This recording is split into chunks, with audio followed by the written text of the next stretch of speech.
what can help these actors out here find parts? An agent. Yeah. I mean, it's... Well, how do you get an agent? You look up who the agents are in your city, where you are. There's a lot of great resources, but just find the talent agencies that are in your city, first of all, and go that route. A good agent will tell you, I think a good agent will tell you up front whether or not they think you're ready or if you might need some acting classes and can direct you to that.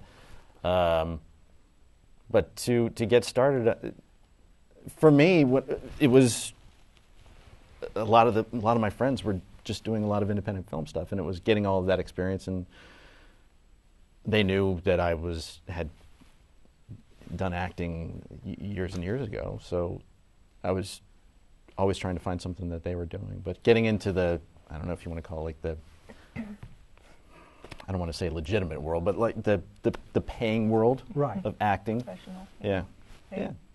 I mean, find an agent. There's casting agents. There's agents, and I mean, if we're going to get into agents and things like that, be cautious of an agent as well. You shouldn't be paying to audition, like we mentioned before. There are things as an actor that you need to invest in. You need to invest in headshots.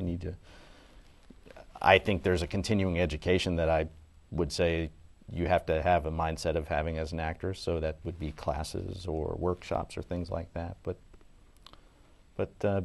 be cautious about where you invest your time and your money. Again, I think that's just a big thing. Gotcha. I don't know. I think I started answering it. Yeah, Kristina, guys, chime in here.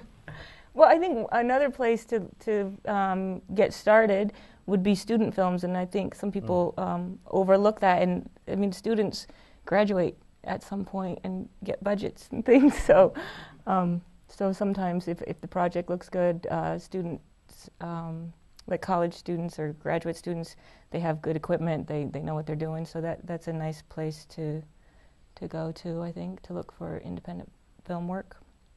And there's websites. Yeah. Plenty of places to look. Right.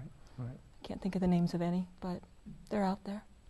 Bryan, you've been on both sides. What kind of advice can you give to actors coming before you or people you've gone in front of? Well, I again, my acting experience is not as extensive as Jon and Kristina. I come at it from both sides of the camera because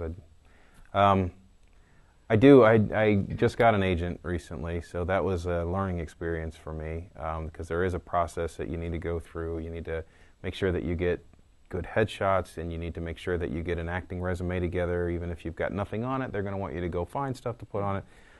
They're going to want to know what your special skills are. If you can speak French, if you can speak Italian, if you can ride horses, if you can play baseball, they want to know. And they're going to have very specific ways they want to do all that. So a good way to start a reel is to do exactly what Jon and Kristina were saying, is go find projects that are happening. I would suggest maybe, because of the way I came in, is you don't always have to go network with agents and people like that, but get to know people in production, because they sometimes say, hey, I'm shooting this thing on the weekend for fun, and I need an actor, and you said you wanted to do something, so come be a cop in my thing, and or come be the heroine or the detective or the teacher or whatever, and the next thing you know, you've got something to put on your reel just because they knew you. They knew you were out there. So sometimes just networking with people that are in production is a good way to find projects that would otherwise go under the radar. Okay. I would also add on that when you get into the place where you're going from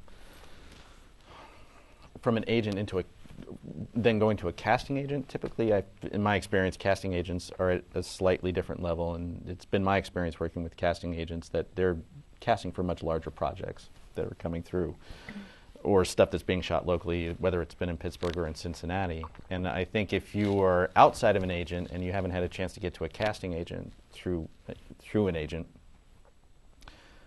you can always approach a casting agent on your own. I would just say be ready to, because I think in a local market, a local talent agent will be a little bit more forgiving and understanding of where you are in the process of learning the craft or getting into the industry or the business. But when you get into a little bit different tier of casting agents who are casting for day player roles for episodic TV or for second unit films that are shooting in cities close to you, if you're going to submit to them on your own, be ready to do it. Because typically you get a couple shots to prove yourself when you go into an audition for a casting agent in that environment. You can go in and see them once, and if you really are not impressed or impressive to them, they will give you another shot. If they don't see any improvement, might not call you back. So be ready when you're going to go to that next level. But a talent agent is usually your way into getting to a casting agent.